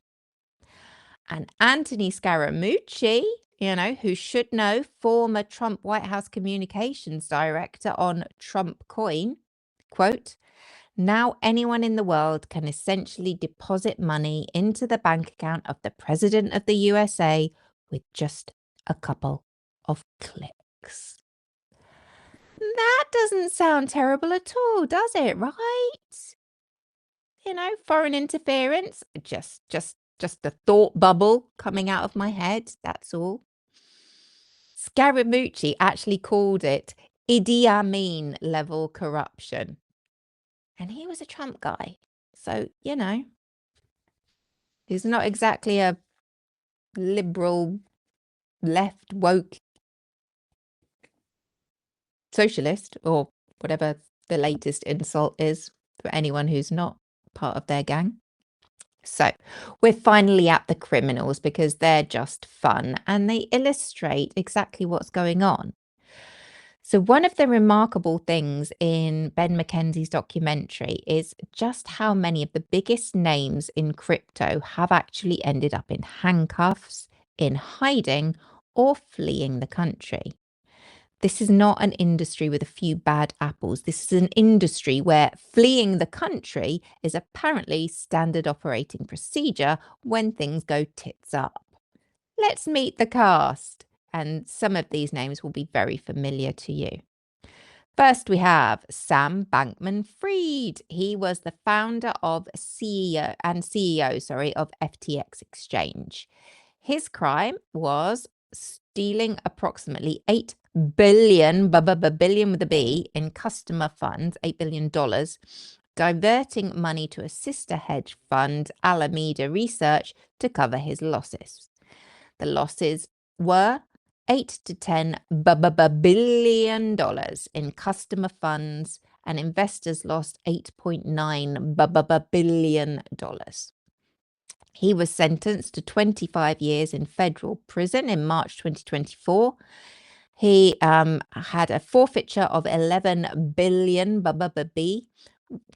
and one of the largest financial fraud convictions in US history. He basically cultivated a reputation as a crypto good guy. He gave to effective altruistic causes, wore shirts and T-shirts, slept on a beanbag. He was reportedly playing League of Legends during investor meetings while his exchange was functionally insolvent. Judge Kaplan said, quote, "He knew it was wrong. He knew it was criminal." He has, of course, filed an appeal, and that is pending. He filed a pro se motion in February 2026, claiming that the Department of Justice threatened witnesses. His parents, incidentally, are both Stanford law professors. Then we have Do Kwon, the co-founder of Terraform Labs, Terra Luna. The crime, defrauding investors, used backdoor agreements and hidden trading to prop up the algorithmic stablecoin UST and misled investors about its stability. The losses here, over $40 billion with a B in investor wealth wiped out in days when UST collapsed in May 2022. He was sentenced to 15 years in federal prison in December 2025, 3 more than prosecutors initially requested. He must have really pissed off that judge. He still faces separate South Korean prosecution, so we wish him well with the future. He fled South Korea after the collapse. Interpol issued a red notice for his arrest. He was arrested in Montenegro in March 2023, trying to board a plane to Dubai on a fake passport. After months of legal wrangling over extradition, he was finally transferred to the US and was held in custody in December 2024. Prosecutors noted that his losses dwarfed FTX, Celsius, and OneCoin combined. The judge described it as a generational fraud. I don't know if Sam Bankman-Fried is in jail, Pamela, while his appeal is going through, but he has been convicted. And as far as I know, Do Kwon is in jail. I know, Tamara. Yeah, imagine. I'm becoming more and more convinced that there should be a cap that literally any money you have over that which you could reasonably spend on regular stuff must be donated or confiscated. No, it's too much. It's too much. It's wrong, isn't it?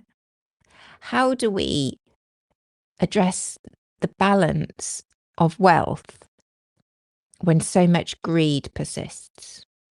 There you go. That's your homework. All post your reports in 10,000 words or less on my Substack. Great, thanks. Next, Alex Mashinsky. He is the founder and CEO of Celsius Network. His crime was defrauding 1.7 million users, manipulating the price of Celsius's own token, misleading depositors about the platform's safety, while personally withdrawing his own funds. Losses here, 4.7 billion defrauded from 1.7 million users. He was sentenced to 12 years in federal prison in May 2025. I wish I had an in with Cool Zone Media. I think they'd love you. I don't know who they are, but I do too. Let's find them. Let's pitch me. Thanks, Neuro.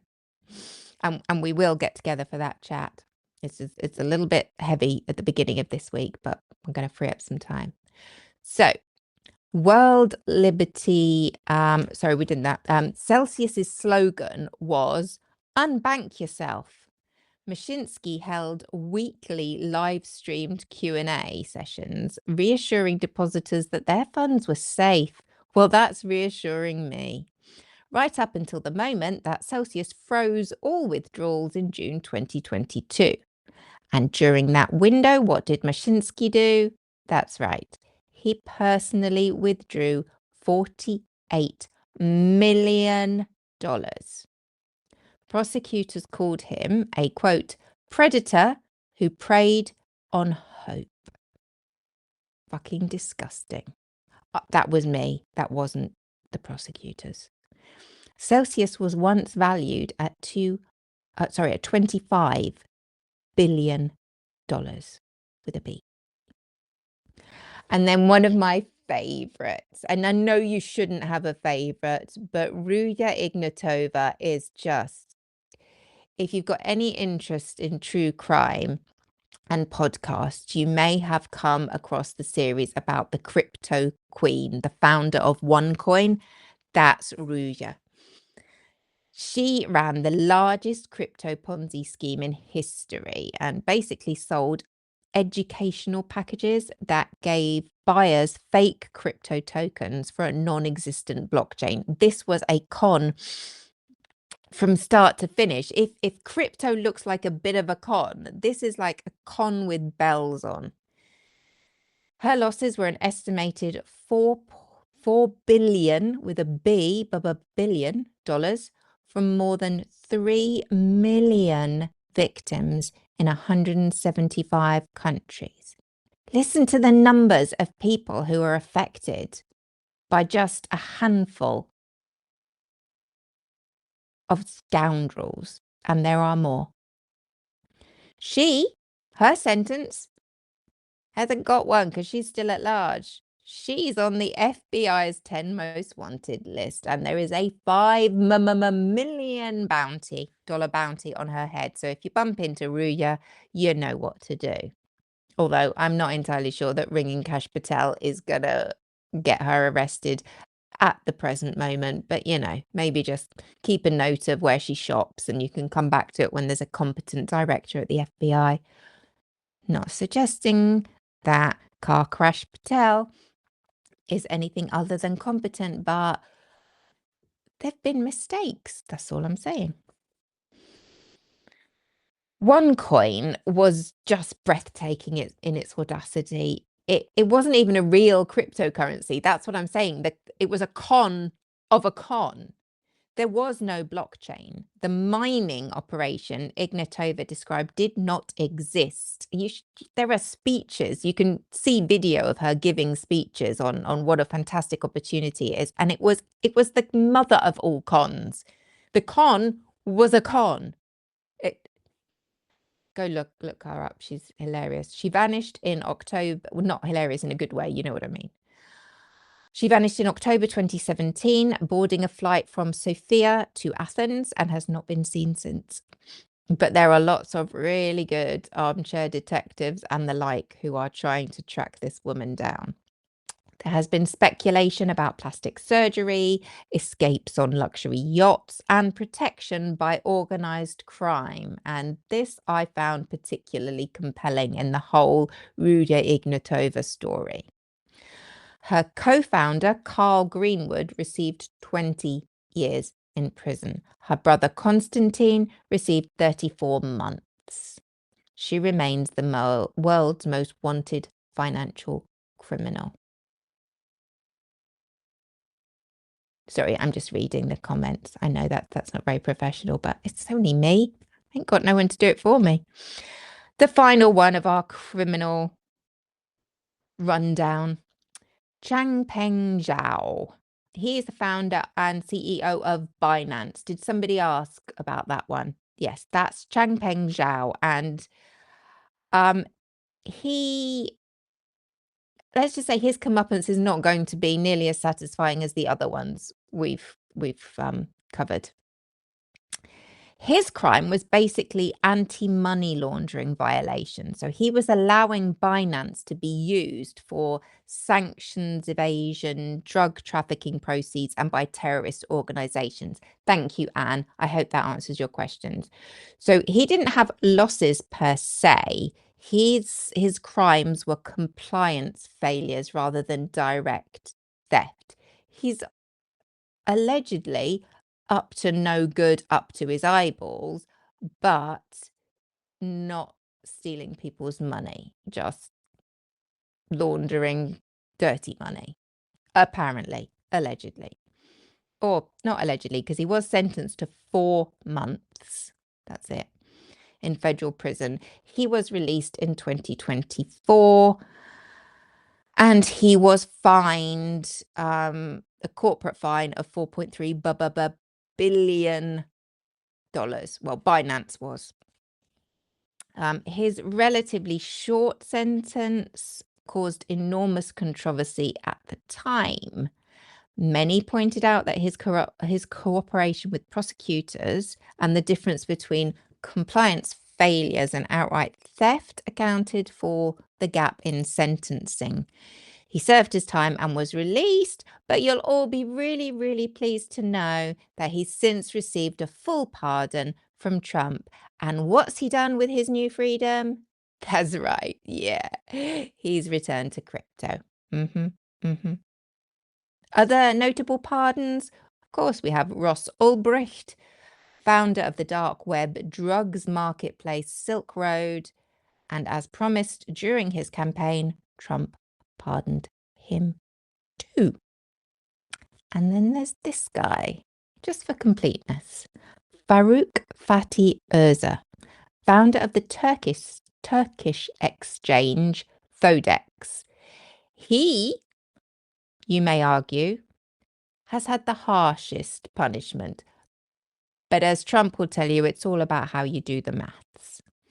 He was sentenced to 11,196 years in prison by an Istanbul court for fraud and money laundering.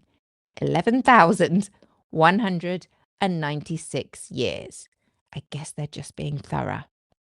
Unfortunately, he died in prison on November 2025. It's just a different way of sentencing. The outcome was the same, life in prison. It's just expressed with considerably more enthusiasm in Turkey, and, I don't fault them. Combined prison sentences handed down to crypto executives in US federal courts since early 2024, approximately 83 years and counting. And yet, the industry keeps growing. What does that tell us? Follow the money? Greed knows no bounds? I don't know. So somebody mentioned about the death of the dollar, and that's where this has all been heading to. Is that the final destination?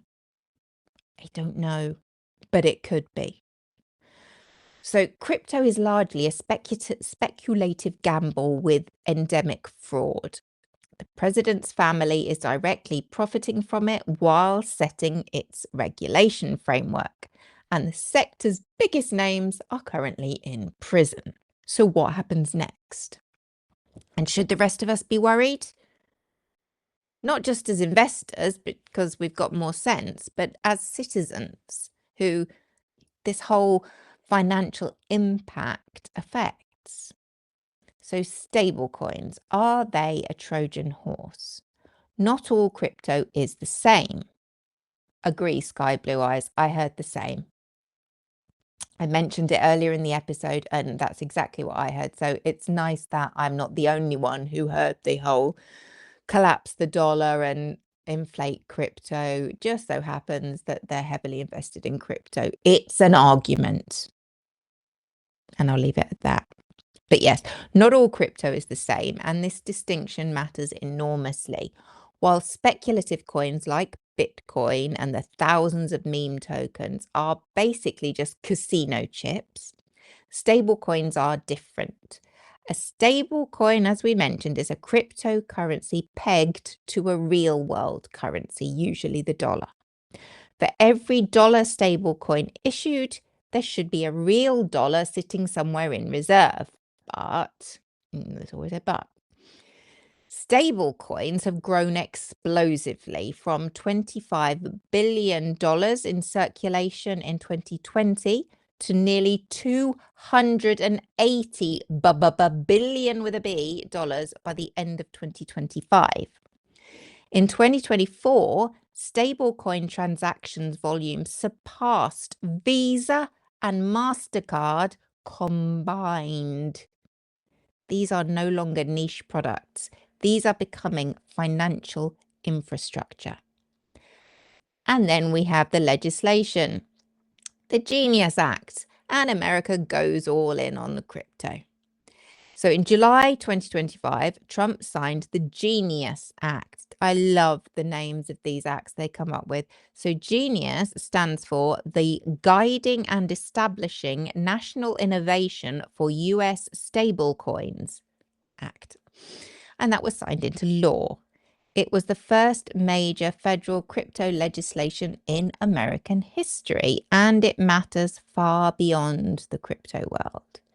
And you might say, well, that seems reasonable. Crypto's only just recently a thing, and now they're bringing in legislation. But are they? The Genius Act requires stablecoin issuers to hold one-to-one reserves in dollars or short-term US Treasury bills. So it creates a federal licensing framework. It brings banks into the stablecoin business. On the surface, this sounds like sensible regulation, bringing an unruly industry to heel, and in some ways it is. But here's the conflict of interest, because there always is one. This is what tanked the bill's first Senate vote. The Trump family's own stablecoin, USD1. It was already in market and actively being used for billion-dollar deals at the exact moment Trump was signing legislation governing that market. Senator Jeff Markley put it plainly. Anyone wanting to cultivate influence with the president could now do so by buying crypto he owns. This was a profound and unprecedented corruption of the regulatory process, and he just gets away with it. So, key facts about the Genius Act. Signed into law July 18th, 2025. First ever federal crypto legislation. Requires stablecoin issuers to hold one-to-one reserves, either as dollars or treasury bills. Senate vote, interestingly, passed 68 to 30. House vote 307 to 122. Bipartisan approval. Roughly half of Democrats voted yes. Have a word, people. Trump's USD1 stablecoin was already in market when he signed the bill, which is a direct conflict of interest by anyone's standards. The New York Attorney General argued the bill had no provisions requiring return of stolen funds to fraud victims, because who cares about the victims of fraud? Treasury Secretary Scott Bessent, and if you haven't seen my episode on him, well, where were you? Go back and watch it. He has predicted that stablecoins could grow 10 times to 3 trillion with a tr dollars by 2030. And that's just round the corner. ECB President Christine Lagarde warned USD denominated stablecoins threaten European monetary autonomy. I don't know enough about that to comment. So is this de-dollarization or re-dollarization? So this is the geopolitical twist that most crypto commentary misses. There is a real and ongoing global movement to reduce dependence on the US dollar.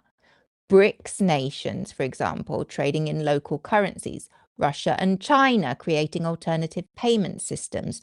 The dollar's share of global reserves is declining. De-dollarization is real.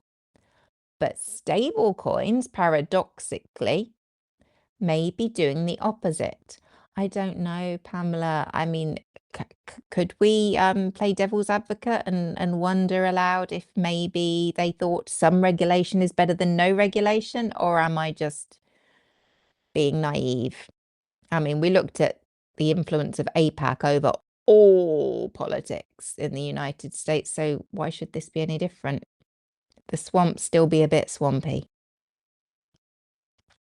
Anywho, so because the dominant stable coins, USDT, USDC, USD1, are pegged to the US dollar, their global spread is basically extending dollar dominance into parts of the world where traditional banking never reached. So people in developing world countries with unstable local currencies are holding dollar-pegged stablecoins. This is arguably the dollar going where it's never gone before, extending its reach. The danger, though, is the other side of the coin. Excuse the pun.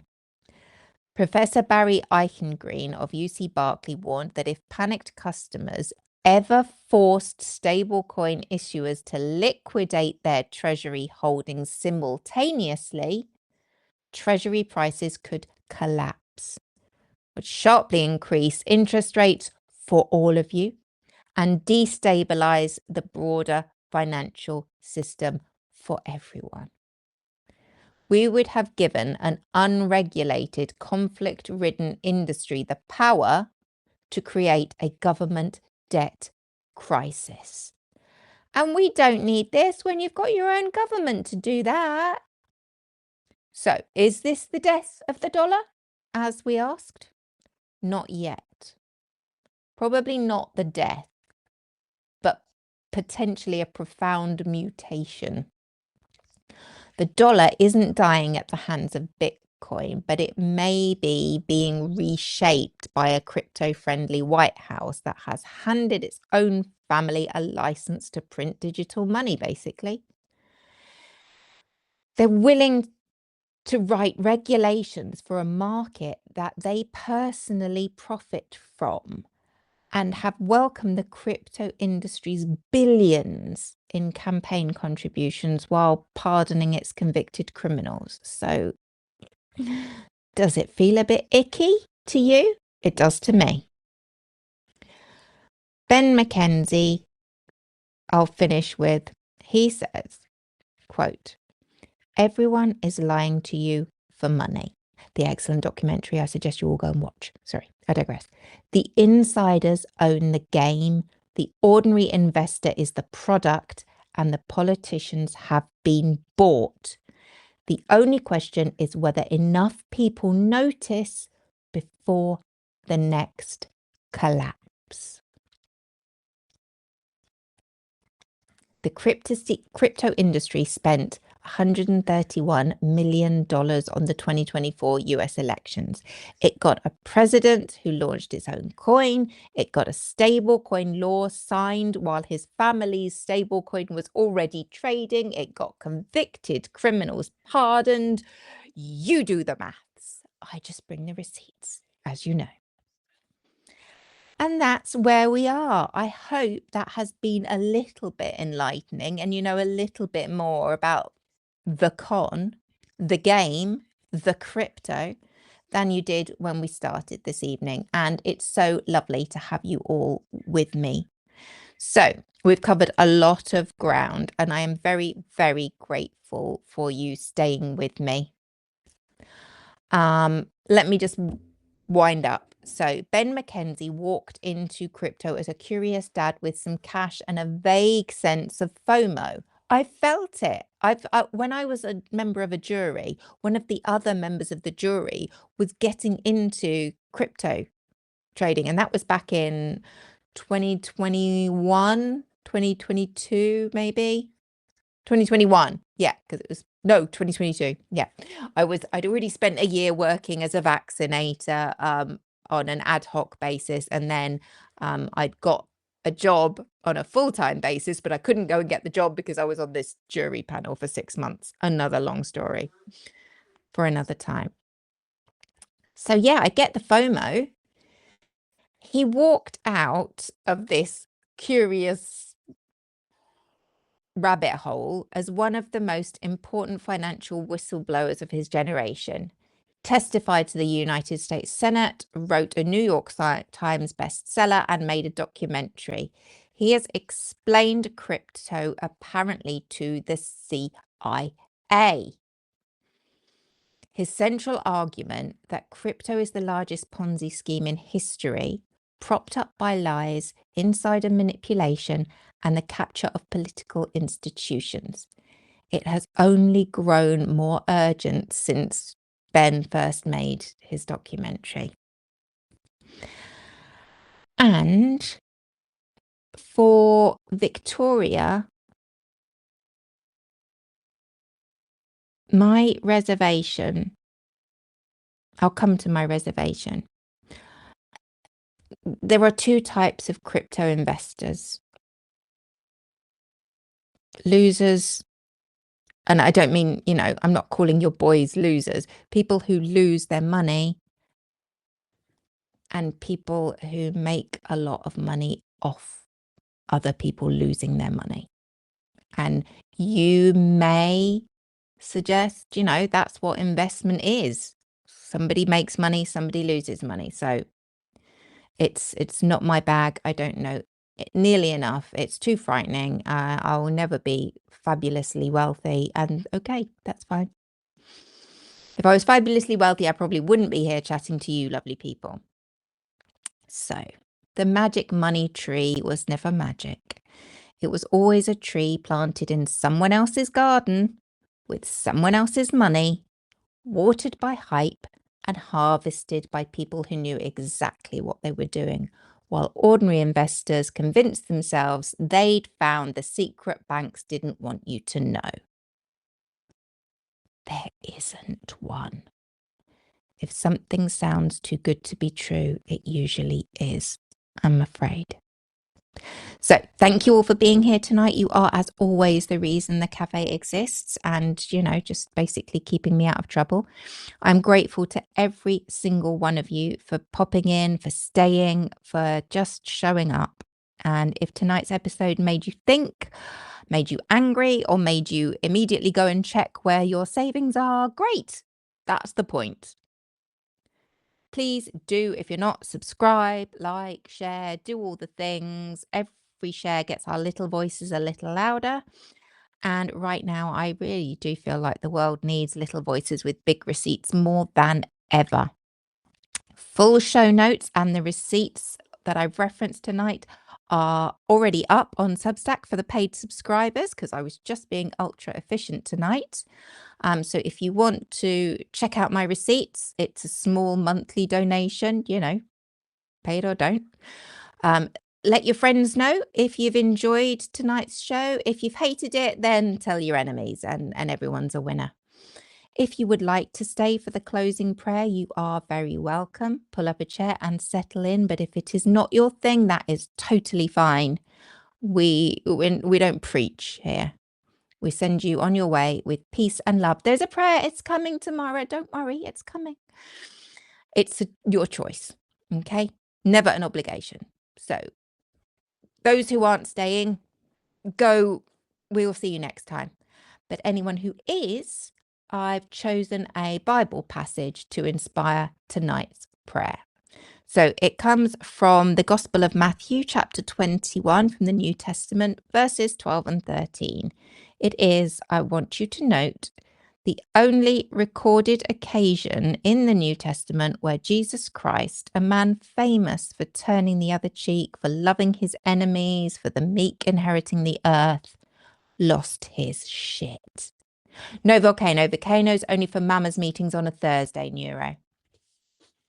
It's our little special treat. Now, what did Jesus do? Well, I'll tell you what he didn't do, Democrats. He didn't write a strongly worded letter. He didn't convene a subcommittee, and he didn't file a report with the relevant authorities. He walked in, looked at what was happening, and started flipping tables. I feel that energy tonight after having gone through the whole crypto con. I feel it deeply. So, a Bible passage, a thought, and a final prayer. If you could all get comfortable, connect with whatever spiritual force or higher power or just guiding presence works in your life, then I'll begin. Matthew 21, 12 to 15. 13, 12 to 13. Jesus entered the temple courts and drove out all who were buying and selling there. He overturned the tables of the money changers and the benches of those selling doves. It is written, he said to them, my house will be called a house of prayer, but you are making it a den of robbers. 2,000 years ago, the money changers had moved into the temple, the holiest place in Jerusalem, and turned it into a market. They were exploiting pilgrims who traveled great distances and had no choice but to use the official currency, had no recourse when the exchange rates were rigged against them. The temple was supposed to be a place of refuge, of trust, of sanctuary, and they turned it into a den of robbers. Tonight, we've talked about people who turned the promise of financial liberation into a den of robbers. People who told ordinary families that this time the little guy would win, and then took everything those little guys had. People who built temples of innovation and filled them with thieves. People who bought the house of democracy itself and wrote the laws to suit themselves. Jesus didn't ask nicely. He didn't wait for the right regulatory framework. He overturned the tables. Now, I'm not suggesting that we go overturning any tables. That would be vandalism and also a health and safety issue. But I am suggesting that we maintain the righteous anger Jesus felt in that temple. We're allowed to feel it too. We're allowed to say, this is wrong. I can see it's wrong. And I refuse to pretend otherwise. So, final prayer. May those who've lost money in the magic money tree find justice and healing. May those who built the scheme face consequences proportionate to the harm they caused. May those in power be held to account for using public office for private gain. And may the rest of us have the courage to keep asking questions. keep showing the receipts and keep saying what we see, even when we're told to look away. In Jesus' name, amen. Thank you, everybody. It's been a long one, and wow, if you stuck with it, I'm clashing with Glenn, and I didn't think I was going to, but it was a big deep dive. Maybe I should have done it over 2 episodes, but it's a lot, and it was a lot to try and remember the first lot till next week for the second part. But we are where we are. Thank you for being here. We're at the end. Thursday is Mama's meeting, hopefully with Laura and Summer if they're free. Definitely with the volcano. Oh, I don't know. Glenn is on tonight, but I'm sure I heard him say at some point, was it yesterday? He said it's the later time. It's the later time tonight. I don't know what the later time is. Is it 9 o'clock? I don't know. Is it 9 o'clock Eastern time? If it is, off you pop because Glenn's waiting. I'll go check. Yes. So Thursday we'll be back here with the volcano. Anybody that you think deserves to go into the volcano for everyone's protection, we're not talking about harming anybody, just make that clear. Please just contact myself, Laura, or Summer on Substack and tell us why, and they'll be in, as long as it's a good reason. But good is relative. And I will be back next Monday. And I'm thinking of doing a big, long dive into Project 2025 because we need to see what's happening all around us. And I've already written it and it's like 5 episodes long. So, if you want to know how we are experiencing Project 2025 in action, you know where to come because I'll be here. But for tonight, my lovely darlings, I have been Mama. The cafe is now closed. Good night, everyone, and see you over at Glenn's if you're going.